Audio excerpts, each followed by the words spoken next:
Hey homesteader, my name is Jennifer. Welcome to Miles Away Farm.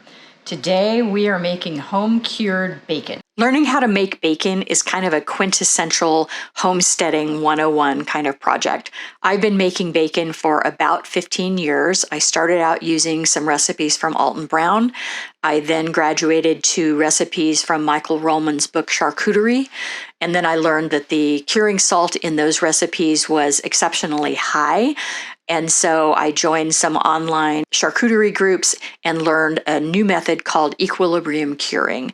And with equilibrium curing, you are controlling how much salt is in the meat. It never gets any saltier, even if you leave it for a few extra days. One of the problems with just doing a dry salt rub where you're not measuring anything by weight and percent is that that bacon can get unedibly too salty if you leave it for an extra day or two, and this solves that problem. What I've got here is about a 10.5 pound pork belly. Pork belly is named for where it comes from on the pig, which not surprisingly is the belly. And I'm dividing this up into 4 approximately equal pieces because it's much easier to deal with when you're curing it. And then, of course, I don't necessarily want 10 pounds of bacon at once. And so it's nice to have this divided up into smaller pieces for when I actually go to use it. And I'm going to cut these up, and then I'm going to weigh them, and then I'm going to figure out my salt and water and other herbs and spice percentages based on that weight. I'm also going to take one of these, the smallest one, and make a pancetta out of it, which is a new recipe for me out of one of the ball books. I'm not going to cover that recipe today, but you'll see that I set that one aside for that reason. So I'm getting a total weight of the other 3 pieces here, which is going to come out to 3,434 grams. From there, I'm going to figure out what percentage of salt that I want in this recipe, and I'm also going to do a wet brine. I feel like wet brines are a little bit more forgiving in terms of curing than dry brines are, and so I'm doing a wet brine, so I'm going to add 40% water to this recipe as well. That 40% water and the weight of the pork belly are going to get added together, and then my salt percentage and my pink salt curing salt percentage is going to be based on that weight of meat and water together. If you were just doing a dry brine, you would just do the weight of the meat and not the weight of water because you wouldn't have any water. You'll notice I'm working in grams here. It's much easier to do percentages with this kind of recipe if you're working in metric rather than in ounces. It's very hard to figure out 2% of 5 pounds, 6.5 ounces of meat versus converting that into grams. It's just a simple calculation. So I really prefer to work in grams rather than ounces when I'm doing this kind of work. There are some really good online calculators that help you figure all of this out. I'm writing it longhand so that you can see how the math works, but I'll leave links in the description to a couple of online calculators that help you figure out equilibrium curing. And you'll find as you watch this video that actually I had downloaded an Excel spreadsheet from a Facebook group that I'm on for equilibrium curing, and there was a typo in the spreadsheet. And so some of the numbers that I actually end up writing down are incorrect. They are corrected on the screen where I show you the formula. So in this recipe, I'm doing a 40% brine solution, and that means that I took the weight of my 3 slabs of bacon, which was 3,434 grams, multiplied that by 0.40 for 40%, and that's how much water weight I need, which works out to 1,374 grams of water. I really like to use freezer bags for this kind of a project. They're thicker and they're less likely to spring a leak. You're going to be flipping this every day, and so it's pretty easy for fluid to start leaking out. I like to keep my meat all flat on one level. That way the brine has an opportunity to circulate around the meat pretty evenly, and you don't have 2 pieces that are sandwiched together back to back where there's not going to be a lot of opportunity for that brine to sink into the meat.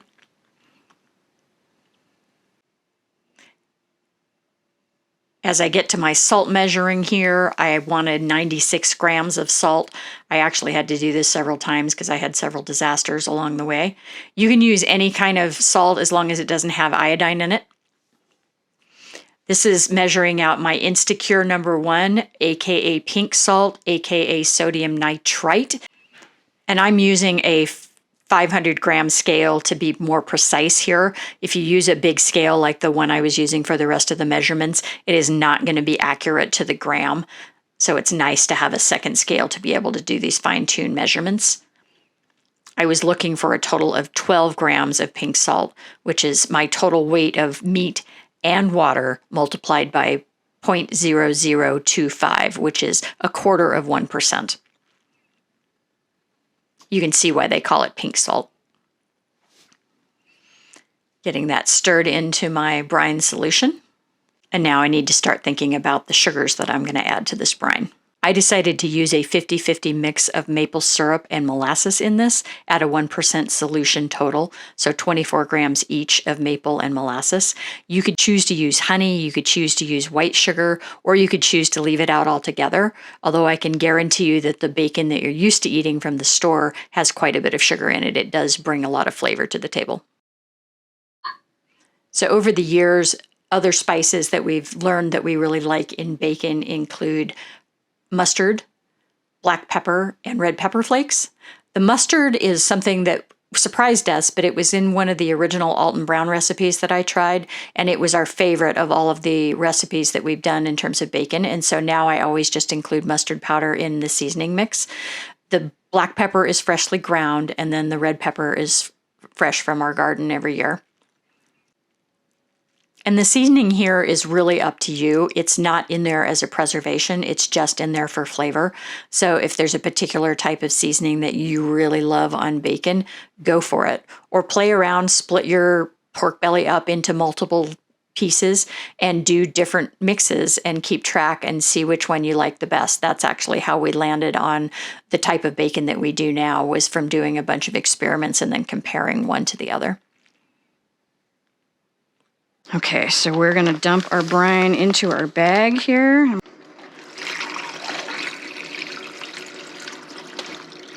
A lot of those spices are going to sink. You want to give that a really good swirl before you dump the final bit in to make sure it all gets in there. You want to remove as much air from the bag as possible.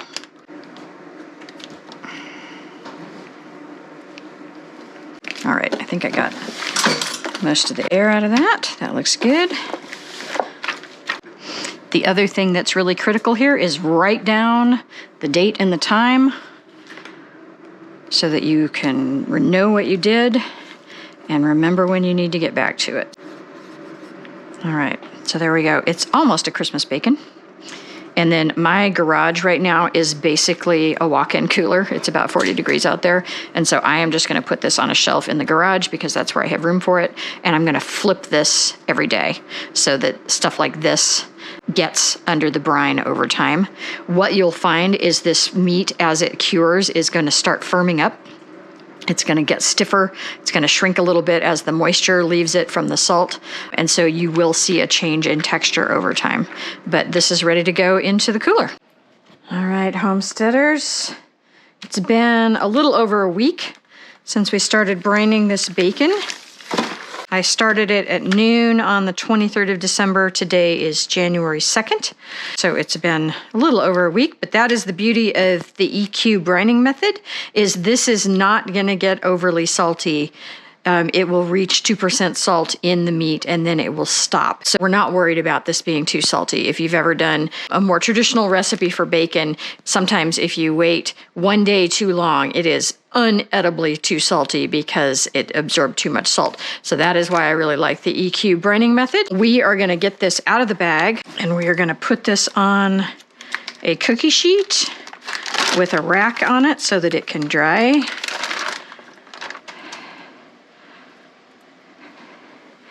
And the other thing is, normally if you do a really packed on salt solution, you have to rinse your bacon. I don't really need to worry about rinsing this because, again, we have reached equilibrium. I'm not worried about whatever is left on there. The reason we're letting this dry is as it dries, it becomes more sticky, and that sticky is what allows some of the smoke to actually stick well to the bacon itself. And so it's called a pelliculi, I believe is the name for it. I'll look up the pronunciation of that. And that is what enables you to get a really nice smoke on this bacon. So we are gonna let that form The original Alton Brown recipe for this, he actually uses a box fan and sets everything up with a box fan blowing on it. That is one way to do it as well. I'm not going to bother with that today. I'm just going to let it air dry. It's so cold outside that essentially the world is my refrigerator. I am going to pat it dry, however, so I'm going to get the worst of the puddles of moisture off of here. I am also making corned beef, which I will have a video on, and then also Canadian bacon, which I've never done before. So lots of fun charcuterie projects happening in the winter months when I have a little bit more time to dedicate to this because I'm not worrying about the garden so much. All right, we're gonna take this back out to the garage. So as long as I can put this someplace where it's out of reach of the dogs, we should be able to let this dry for an hour without a lot of issue. I'm gonna put this up here where Bodie cannot possibly reach it, because he has been known to climb up on things. All right, so we'll let that sit for an hour and then we'll get it in the smoker. Here is our lovely bacon. It has been air drying in my garage for the last hour or so. These are my improvised hangers for bacon. I'm sure there are much fancier things that I could buy, but this works. I've been using them for several years. Wire just pokes through there, and then you've got a way to hang it up on the rack, which is what we're looking for. Wire hangers look terrible because they've been in the smoker off and on for years, and so they've got a pretty good coating of smoke on them. They are not as dirty as they look. They're fine. Okay, so there's our racks.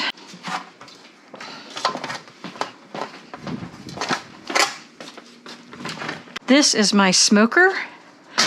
It is a Cuisinart. I will link it below. I know there's all kinds of fancy smokers out there and Traegers and Green Eggs. I personally really like a propane smoker that takes wood chips because it works without electricity. And I want something that I can use without electricity if the power is out. So I'm not really a fan. And then I also want something I can use with wood chips as opposed to pellets. What I'm trying to do here is just get kind of even spacing where nothing is touching each other. There we go, that looks pretty good. I like being able to use actual wood chips, which I can make on my farm. This is an apple tree wood from a fruit tree that we had, as opposed to pellets, which you have to rely on a manufacturer to make, and then you're beholden to buy it from them. I'm not a big fan of that. So this isn't the best smoker on the planet. It's pretty decent. I do really like that it is propane and that I can use wood chips. We're gonna get our propane going here. And then the way this works is there's a burner. There we go. The way this works is there's a propane burner. Hopefully you guys can all see that well. And then there's a tray that the wood chips go in, and then this is a water moat around it. This helps keep the temperature down and also keep the moisture up. This is a hot smoker. This is not a cold smoker. There's definitely going to be some heat in here. The biggest complaint in reviews on this smoker is that it's very hard to regulate the temperature to a low number. It tends to get high pretty quickly and stay there. What I do is I'll put it on high for 15 minutes to get the smoke really going, and then I turn it all the way down to low, set the timer for 45 minutes, and then I come back and redo the tray with the wood chips and the water every hour on the hour after that. And I'll just do cycles of that over and over again. And it will hold at around 250 is typically the temperature on low. We'll check and see what it looks like when we come back. And that's, of course, assuming this temperature gauge is accurate as well. But that's about as low as you can get it. You won't get a super low temperature on this. A lot of times you'll see recipes for bacon that say to smoke it until it reaches an internal temperature of 150. The big concern there is having it done enough that it doesn't go bad sitting in your fridge. It's pretty easy for that to get to 150 just based on how hot that box is. In 3 hours, we're not going to have any problem reaching that.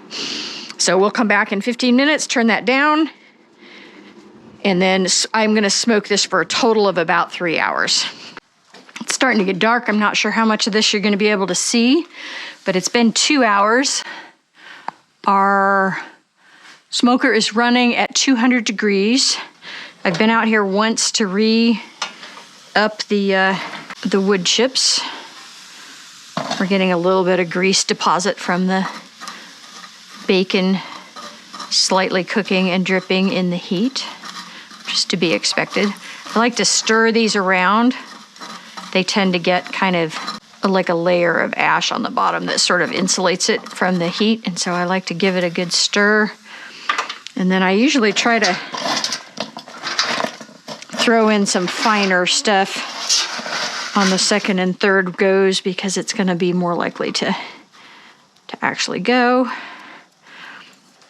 Push that back in, top this off.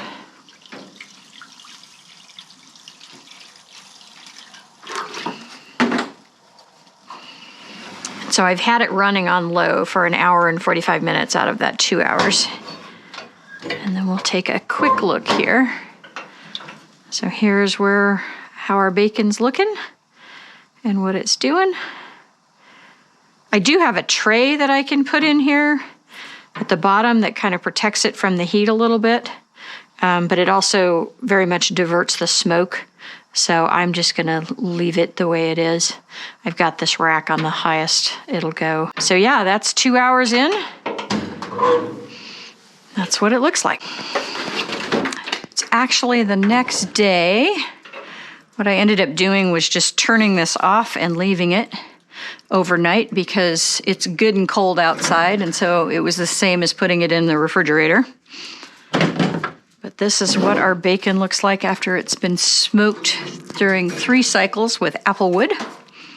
Dogs are very interested. And the reason I hang these instead of just laying them flat on here is because that smoke is gonna do a better job of penetrating evenly around that meat if it's hanging and it can swirl around the entire piece. When you've got one side facing down and one side facing up, you tend to get more smoke deposit on the downward side and not on the upward side. But these look beautiful. And we're gonna take out our hangers.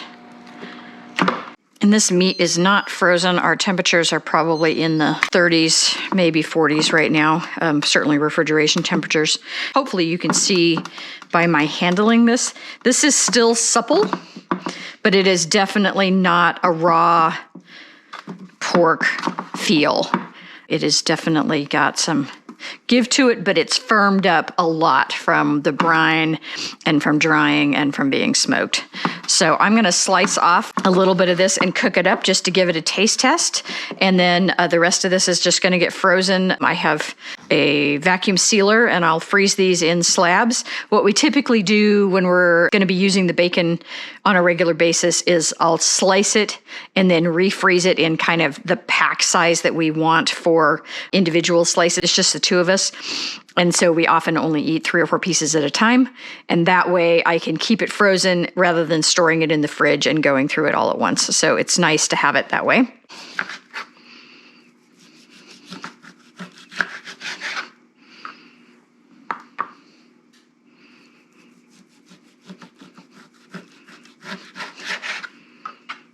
So there you go, that gives you an idea.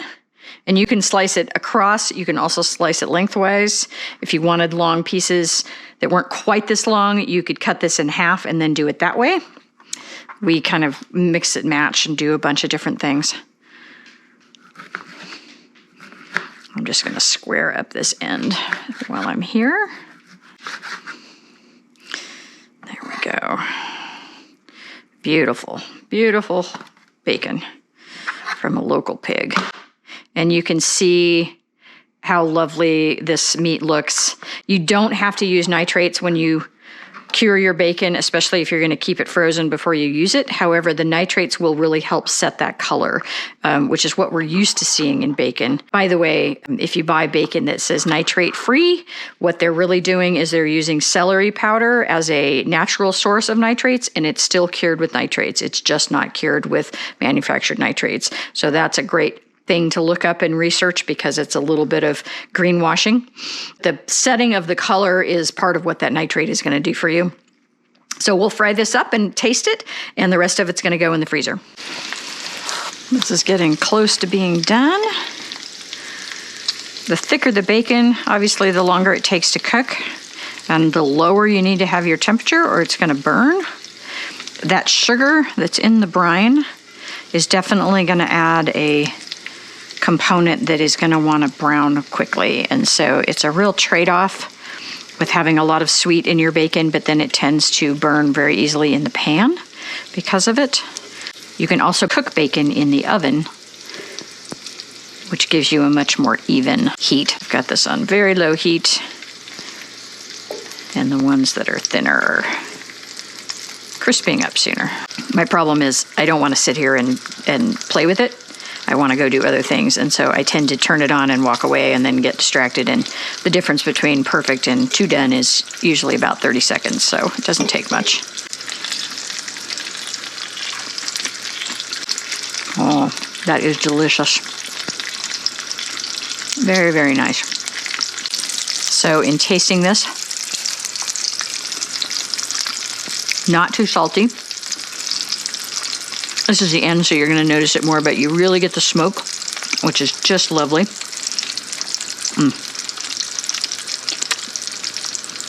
So delicious. So there you go, you guys. Home-cured bacon, definitely not a difficult project, and something that every homesteader should try. It's kind of a 201 project, but if you've got local pork or if you're raising your own pork, absolutely delicious, very easy to do, not super complicated. And try the equilibrium cure method. It will give you super reliable, repeatable results. Thanks for watching. If you like this kind of content, give me a thumbs up, leave me a comment, and subscribe. I have new videos coming out every week.